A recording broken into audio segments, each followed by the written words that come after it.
Hey, what's up? I'm Deryck from the band Sum 41, and I'm hanging out with Rob on Punkvideosrock. On the way here, I was like praying that you guys played first so I could for sure catch your set, because once I go backstage, I don't even get to catch any bands. This is the first show that we've been on early. We had two guys who had to leave tonight. They're going to the airport, so we had to play earlier today. How do you like the early shows for festivals? It's fine. You know, it's definitely different. We just woke up and had to play, but the crowd was great, so that helps. Let's jump into the new album, 13 Voices. This is an album full of firsts. You know, the most important one was this is the first album that you're sober while working on it. Yeah. Coming into the studio like that, did it feel like it was your first time ever writing a record? Everything, yeah, it really did. Everything felt like it was brand new. I mean, when I was drinking and it got to a point where, it was so bad I went to the hospital. When I came out of the hospital, there were so many things. I mean, my whole body was shut down. I couldn't walk for a long time. I had nerve damage in my feet that I couldn't, stand up or move around. So that I had to learn how to walk. I had to learn how to play guitar again because it'd been so long that it felt like I didn't really even know how to play. So everything was new. And then I started writing songs because I had nothing when I started. Not even a single note, or not a riff, nothing.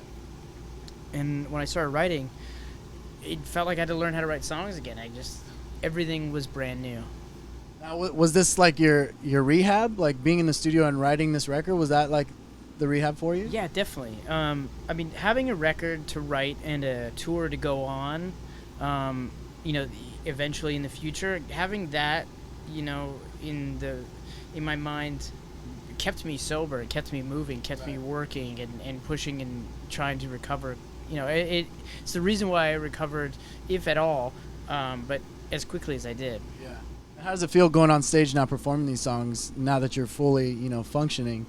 It's definitely an amazing feeling to be back out on stage again. Right. It was all I really, really wanted to do. When you lose almost everything and you're lying there thinking, like, what do I really, really want? All I could think about is I just want to get back up on stage. Right. I just want to play music again.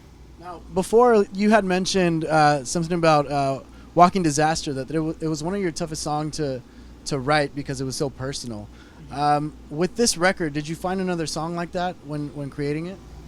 Yeah, I mean, there was a song called War that was an important song for me on the record because I wrote it right at like this tipping point of my recovery where the progress was so slow with recovering and I couldn't walk yet, and it had been almost a year, and everything just felt like it wasn't getting better, and I could have easily just fell off and just went back to drinking and stuff because I'm not getting any better. I might as well just drink away the last bit of my life. Who cares? Or I could push harder and work harder and try to get to where I'm trying to get to. And I wrote this song right at that moment, and it was about fighting for what you love, harder than you've ever fought before. And once I had that song, I kind of I have this song now, so I kind of have to live up to it because how am I going to play this song? Right. So that was an important song. Was that maybe like one of the first songs that you actually put to paper for this record, or? Yeah, lyrically it was. Yeah, I mean, I'd written some music and some riffs and stuff like that, but those were the first lyrics I wrote for the album. Right. Now you've jammed with Zumo many times before for years already, right? What was it like going into the studio with him for the first time? Yeah, it was definitely. I mean, I knew he was a great drummer because we'd played. But once you get in the studio, it's a whole different thing because you get all the microphones on there, and you can really hear it in the speakers. And what's he gonna sound like? I had no idea, and I was beyond pleased. It just took the songs I was writing to a new level. With this record, you also produced this record. You've produced pretty much every record that you guys have done. To a certain degree. Why is it that you prefer doing it yourself rather than having, an outside producer? I don't prefer to do it on my own. I rather have a producer.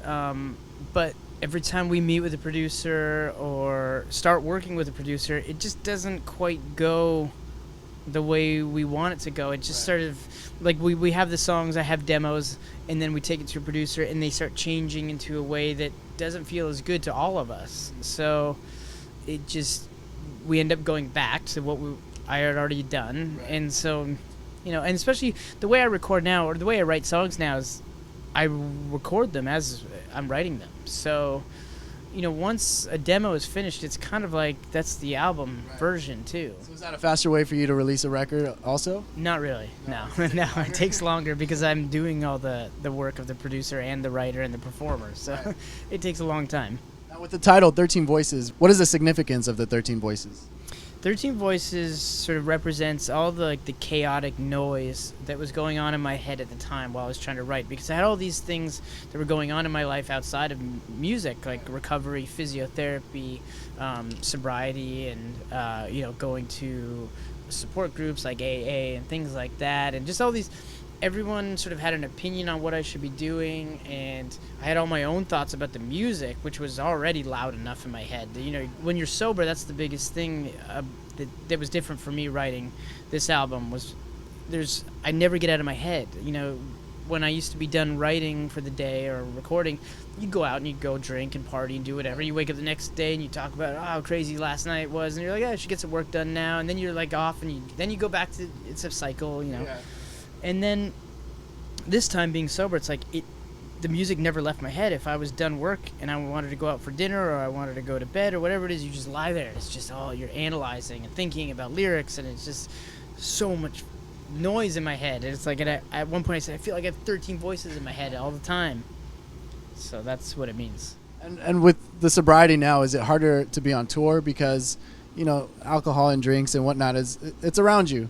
So does that make it harder for you, or are you at a point right now where it doesn't even faze you? As of right now, and that's all I can really speak for, as of right now, no, it doesn't bother me at all. And I hope it continues that way. But I think, honestly, because being sober and being healthy is new and exciting. Because I drank so much for so long that this is actually new and exciting. Waking up early is fun.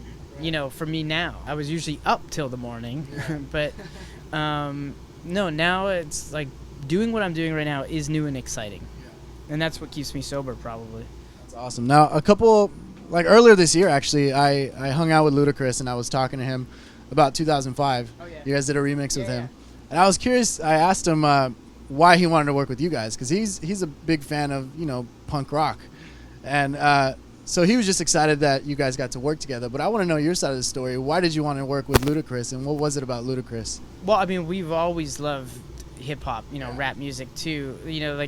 It's just, that's kind of what we started with in the beginning. In the 80s when we were getting into music, when I was born in 1980, so by the mid to late 80s you start to notice music on your own, and rap was Run DMC, that was the thing. That's who I thought would have been your first, DMC, not just recently. I know, it's sort of the way things work out, I guess. But yeah, I mean, we were always fans of Ludacris. Always, right from the very beginning. So we tried to do a song with him in 2002, I think, and it didn't work out. So then by 2005 it came around again, and he asked us this time. We asked him to do a song. It didn't work out. He asked us this time. But yeah, it was great. Now, as I was waiting outside, I saw Ashton from 5 Seconds of Summer walk by. Oh, really? You've worked with them as well. You've done some writing with them. They're young musicians, but what was your experience with them? How do you feel about their writing process? Yeah, they were. I mean, I only worked with two of them, which is Michael and Calum, and I was really impressed with how much involvement they have. They definitely know what they want, and they write on their own, and they've got ideas, that are good ideas, and they're very, very involved. Right. Now, right before you finished your set today, you kind of teased us with the fall tour. Can you talk a little bit about that? Yeah, well, it's going to be in October into November a little bit, and I don't know all the dates. It's going to be announced pretty soon, I think, tomorrow, actually. So, yeah. 13 Voices is out in October. I see you guys are selling the CD right now. So what are we waiting for as far as the release goes? It's a rock record. I would say it's harder, aggressive, fast. If you to compare it to anything we've done before, I would say it's a mix between Chuck and Scream Bloody Murder. It's lyrically, I would say, I mean, it's completely about every record I do is always like lyrically about where I'm at that point. So I made it while I was recovering. So a lot of it has to do with that and sort of the journey of my fall and rise, really.